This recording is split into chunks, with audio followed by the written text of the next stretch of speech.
during high air pollution exposure period, like when there's a forest fire, don't go outside to exercise, like playing a beach volleyball, because you breathe in a huge amount of air. By exercising, your ventilation is much higher. Stay indoors or do some gentle walking is better than to go outside to exercise or ride your bike. That won't be a good idea.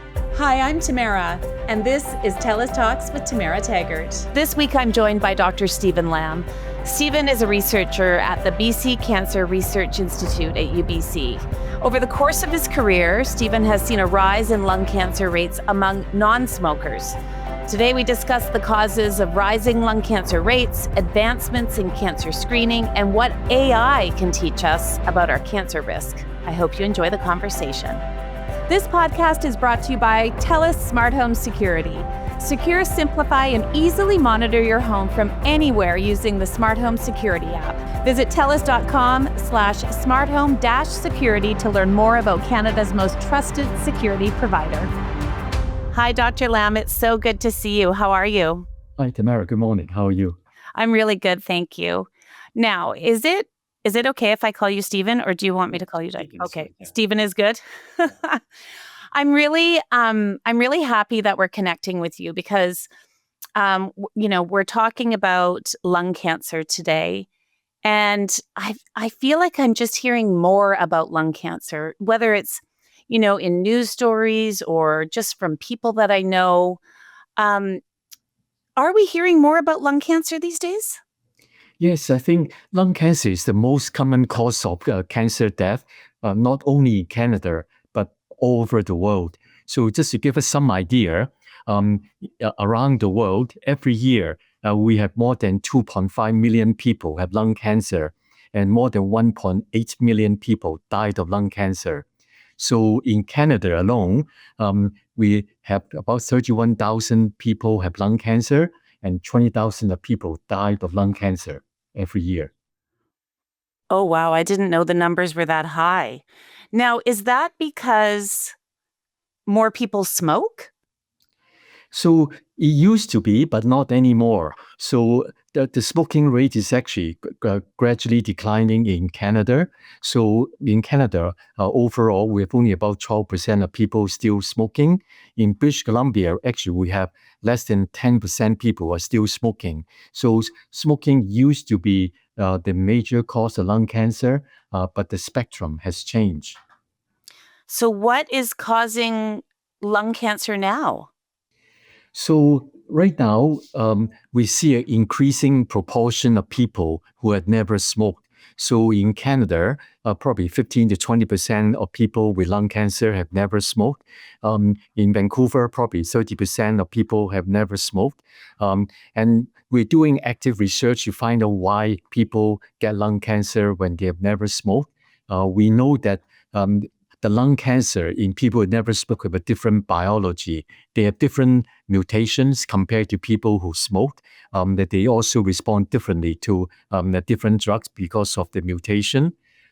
One of the areas of research that we're doing that we have found is air pollution is a major cause of lung cancer in people who never smoke. It probably affects people who smoke as well. It's just that before, we blame everything on smoking. We didn't bother to look into air pollution deeper. So just to be clear, smoking can still cause lung cancer. It's just that we're now seeing lung cancer in non-smokers more than we have in the past. That's right, yeah. So smoking is still a cause for lung cancer, but because fewer and fewer people smoke, other causes of lung cancer becomes more dominant. And so are there different kinds of lung cancer, or is there just one lung cancer? So if you look at the cancer under a microscope, there are two major kinds of cancer, what we call a non-small cell lung cancer and a small cell lung cancer. But under non-small cell lung cancer, there are different subtypes. The major one is adenocarcinoma. So this is the one that is predominant in people who have never smoked. But within this envelope, what we call adenocarcinoma, there are many subtypes as well with different molecular makeup and different responses to treatment. to conventional chemotherapy, targeted therapy, or immunotherapy. So all depending on the makeup of the cancer. And does it affect the lung cancer in, non-smokers? Does it affect more men than women? Does it affect, white people more than Asian people, more than Black people? Like, is there, or is it just equal? So in people who never smoked, adenocarcinoma is a major cell type, but and commoner in female compared to male. So if you look at all the lung cancers in people who never smoked, probably about 60 to 80%, depending on which country you live in, in females. And also people in East Asian countries seems to have more people who had never smoked and lung cancer. So is that why research is looking at pollution, air pollution? Is there more air pollution in those companies or countries? Yeah, so in East Asia, the pollution level by and large is much higher than what we have in Canada. But because of migration pattern, we have lots of people who were born in East Asia but now living in Canada. But surprisingly, even 20, 30 years after living in Canada, they still come down with lung cancer. So past exposure is probably very important. Oh, wow. Now, what about, we know our environments have changed, but also our food has changed, the foods that we eat. Does food have anything to do with lung cancer? So study it in Taiwan, for example, they have looked at the molecular biology of lung cancer in people who have never smoked. So other than a signature for air pollution, they also found a signature, what we call nitrosamine signature. So nitrosamine is found in preserved food, so like bacon, ham, that kind of sausage. So I think it seems to come along with people who never spoke, are actually more affluent compared to others, maybe because we afford to buy some of these more expensive food than eating vegetable, right? Oh, that's so interesting. Because we have heard of that before. There's been news stories where it's like processed meats are cause cancer. They can cause cancer because of the way they're processed, right? And all that sort of stuff. It's not natural. It's not, like you say, fruit and vegetables. And that's so interesting because I wouldn't think that we really have been led to believe that it's always smoking. What about vaping? Like, there's so many people who vape now. Does that affect a type of lung cancer at all? So vaping can certainly cause inflammation in the airways and also lung, but because the vaping history is too short, usually takes about 20 years or more of exposure to find out whether they can cause cancer. We suspect it's not healthy for the lungs, but we don't have solid information to link vaping with cancer. But certainly we see people have lung or airway damage from vaping, depending on what kind of liquid or flavor they use. Yeah. Wow. Okay, so when we look at, it's really hard if you live somewhere that has, in the city, I guess, right? If you live in any city, there's air pollution. Are there things that people can do? Is this why in big cities we sometimes see people wearing masks? Does that help with air pollution? Does that help protect your lungs? So by and large, masks are not very effective. The reason is even if we wear N95, first of all, nobody can keep an N95 on for a long time. It's uncomfortable, and we don't wear it properly. Then air can leak in from the edges and so on. And N95 masks only filter out the particulate matter, the particles in the air, but they also gaseous fumes that we can breathe in. So masks cannot kind of block off the gas that we can breathe into our lungs. Mm. And I guess that would go the same for people who work in They have jobs where they're surrounded by fumes, or they're in a factory working where there's different kinds of fumes or exhaust or dust particles. It all sits in our lungs, right? When we breathe that in. Yeah, it's all come through our lungs. So unless we can eliminate that, then it kind of deposit into our lungs. Mm, mm. So what about screening for lung cancer? Have we evolved in that way? Like, are we better at screening for lung cancer? Yeah, so we now have good technology that can screen for early lung cancer using what we call a low dose CT. So essentially using a CT scan, but only maybe 20% or less of the radiation dose we normally use for clinical diagnostic purpose. So now with the CT scan, we can see very small spots in the lung, what we call a nodule, and then we can find out whether some of these nodules are cancerous or not. So when cancer is discovered early, the options for treatment are much better, and the chance of cure is also much better as well. But I mean, so is that for smokers and non-smokers? So right now, screening is only for people who have ever smoked and above a certain age group, like about 50 or 55 years of age, because below 50, lung cancer is not common. So we not screen younger people. Now, in some countries, especially in Asian country, they do smoke. They do screen people who never smoke, as well as people who have smoked. Yeah. Right, but we don't do that here. Yeah, not yet, because we need to collect enough information to find out how we can identify people who never smoked but have a high risk for lung cancer. So this is where the research is ongoing, because there's so many people who never smoked, and we need to narrow down to a small proportion of people that are high risk that would benefit from screening. So how would someone know if you've never smoked before, and maybe you were born in East Asia, now you're here and you're in your 30s or 40s or 50s and you've never smoked, how would you know, even if you were, like, what are the symptoms? So early cancer don't have any symptoms because the little clot in the lung don't produce any symptoms. So by the time the people like have a persistent cough or coughing up blood or can't breathe, usually the cancer is very advanced and very difficult to treat. So right now we know several things that would put people at higher risk compared to other.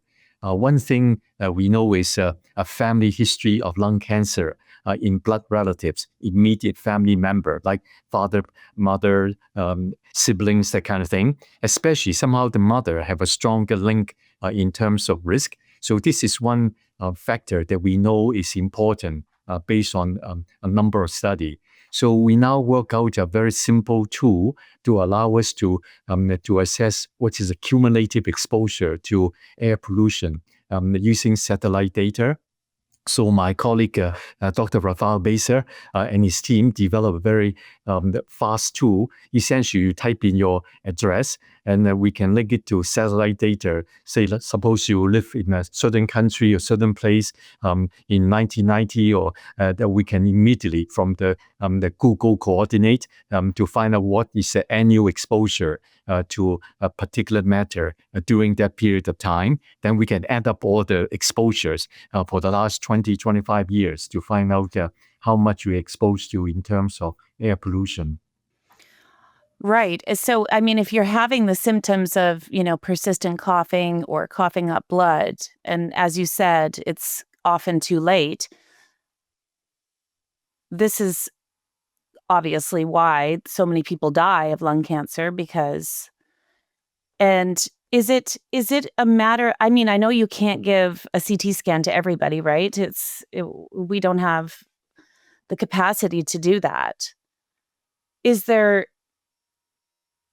I mean, and I'm sure this is very worrisome for some people. Like, what if you were a smoker when you were a teenager? Like, what if you were a teenager who smoked all the time and then you quit when you were in your 20s because you smartened up, and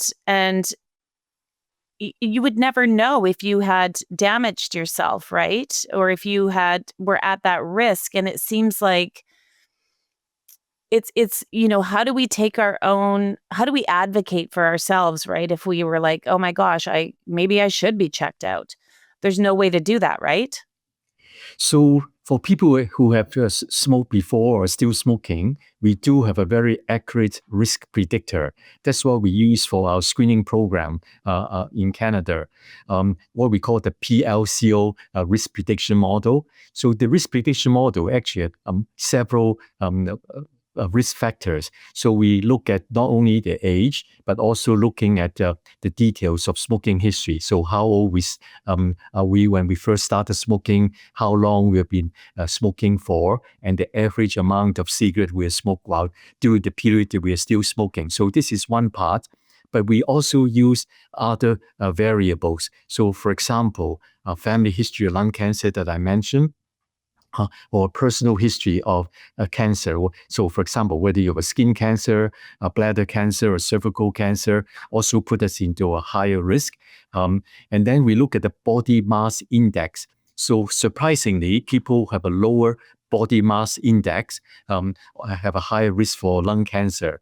Then other things like history of chronic obstructive pulmonary disease, what we call COPD, as some people call it emphysema, also put us in a higher risk for lung cancer as well. So we have a number of things that we can put into this model to find out whether it's have higher risk. And one other factor is actually the socio-economic status. That the poorer we are, the more prone that we have to have diseases, including lung cancer. So this is also one of the factor that we consider in the risk prediction model. So put all these things together to generate what we call a risk score, and people above a certain risk threshold, we invite them to our screening program. And so can someone do that? Do they have to go to their doctor to do that screening, or do they find that test online, or? So now for people who are above 55 or between 55 to 74 in British Columbia, also in Canada too, they can either phone the screening program to self-enroll, although they need to have a primary care provider to look after any incidental finding. But the better way is to ask the family doctor to send in a referral. But a referral is not absolutely necessary, yeah. Right. Oh, that's so interesting. And what about, like, we see people who do breath tests, right? Where they breathe into a machine and test their capacity, their lung capacity, I guess. Is that effective for detecting lung cancer at all? So a breath test is useful in two ways. Number one, a simple what we call a spirometry test to check out the lung capacity. Also help us to identify people at higher risk. So that's what COPD is. If we damage a lung with COPD, the spirometric test will tell us that we have lower lung function. So this is a risk factor that we can consider. But another way that we use our breath is just, you heard about dogs can smell cancer. So we try to simulate what the dog is smelling using a sophisticated breath analyzer. So my colleague, Dr. Renell Myers, and I, we're working on a breath test where we collect breath samples from people to analyze the difference in chemicals that we breathe out from our lungs to differentiate people with lung cancer versus the ones without lung cancer. So Wow. in the breath that we breathe out, we're over 1,000 chemicals. So some are from the gut, and some are from the lung. So some are from the mouth. So we have to separate what is actually from the lung. So this is the research that we're doing to isolate the chemicals that are specific to the lung that allow us to detect lung cancer. That is fascinating. Wow. Okay, well, now I have some questions about AI. But before we do that, we always like to thank our guests for being here, and so we ask them to choose a Canadian registered charity of their choice. You chose the BC Cancer Foundation. I have great respect for the BC Cancer Foundation. So thank you so much for choosing them. And we will give a donation in your name as a thank you for you being here. So thank you for choosing them, Stephen. So does AI, does that help when it comes to cancer research? Does artificial intelligence play a role in helping us discover, how we can detect or cure cancer? Yeah, so we're actually using AI in lung cancer. One thing is in our screening program, we have AI to help the radiologist to read CT scan. So nowadays, after the CT scan is done, we can fit into the computer to analyze, it's like within seconds. We can find where the spots or nodules are, calculate the size or volume, and then come up with a risk score as to how high risk that nodule is. So we use that to help the radiologist to make sure we find everything that we should be finding, in addition to what their eyes can see, and more consistent and accurate reporting as well. So this one way we can make use of AI. Another thing is when we have two or more scans, traditionally, the radiology have to use a caliper to measure the little spot, to compare the one before and the one after. But when you have a series of CT scans, that become a very tedious process and also not very accurate because we cannot calculate a volume using a caliper. So the machine can do it much faster. So they can just line up the CT scan, automatically check the nodule in the same spot, and then calculate any change in the size or volume to calculate what we call the volume doubling time. So things that grow with a short volume doubling time, they are usually cancerous. So that's how it can help us to define whether someone is cancerous or not. So another thing we're using is to use AI to look at reports. So lots of people have a CT scan, like for a cardiac scan or a CT scan for just some chest symptoms or abdominal scan. They cover part of the lung. So the report may contain a nodule, but because people don't go to have the CT scan because of the nodule, like if they go for a cardiac scan, their chest pain, a little nodule hidden in the report very often not noticed or follow up. So we are now using AI to scan all the CT scan report that contains the lung to find out who has a little spot or nodule, and then find out the people in the right age group and so on, and then we call them to have a follow-up to make sure everyone have a nodule that should be follow-up. So this is like a fail-safe system that we use AI for. That's incredible. Because like you mentioned radiologists, right? Because all of our x-rays, CT scans, everything's read by a radiologist. And is AI almost like not to replace a radiologist, but as a backup to the radiologist, because things are missed, right? Sometimes it's just human, or if you're looking for one thing, you might miss something else. Yeah, so the AI essentially take over the lower level job that you don't have to measure things manually, and can do it faster and more accurate. So just save the radiologist time. So they can just concentrate on areas they can spot anything that may be missed. And so we can have a more accurate report that way. Oh, that's fascinating. And so, you know, Stephen, what do you say to people who they've never considered whether their lungs are at risk or whether they are at risk for lung cancer? Like, how can do you have any wise words for people in how they can advocate for themselves or think about their lung health? Yeah, so I think the best thing, we should look at that environmental exposure. So although Canada, overall, we're very clean air, but we do have forest fires. So anything that burn also cause the same damage to the lung. So the last few years, we have lots of forest fires, as you know, and we can get exposed to huge amount of air pollutants during those seasons. And we actually have data to show that people who are exposed to a high level of particulate matter in the air pollutants we can have a higher risk for lung cancer. So the recent study that's very interesting out from UK, that the air pollution, that the particulate matter can promote the formation of lung cancer. So we may have some precancerous cells in our lungs. So this particular matter in the air in high concentration can promote these precancerous cells to grow and become cancer. So a cancer can form and become a kind of clinically obvious within 3 years, literally much shorter than what we think. So there's a promotion effect and also a longer term damage to the DNA in our lungs and other parts of the body. So that's why we have to make sure that our air that we breathe in is clean.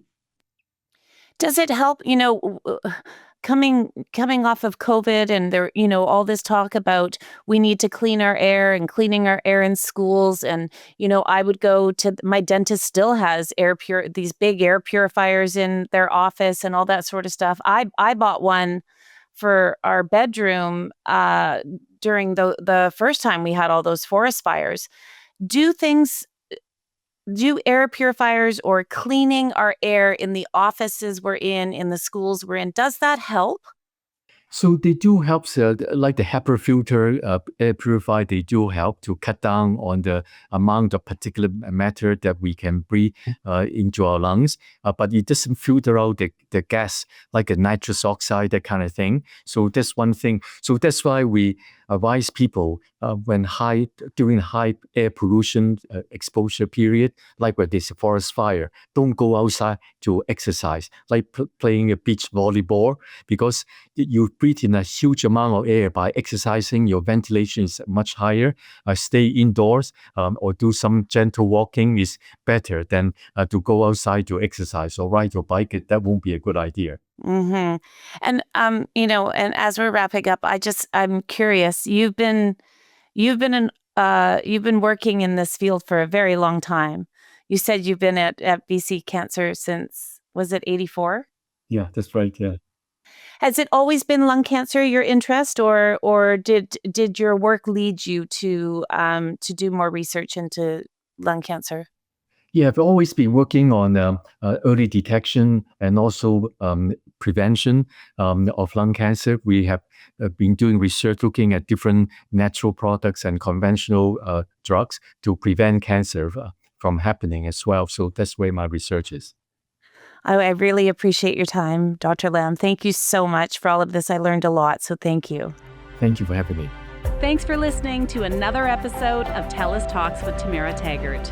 Be sure to subscribe so you can join us every Tuesday for another conversation. You can also check out our website, telus.com/podcast, and subscribe to our YouTube channel at TELUS Talks.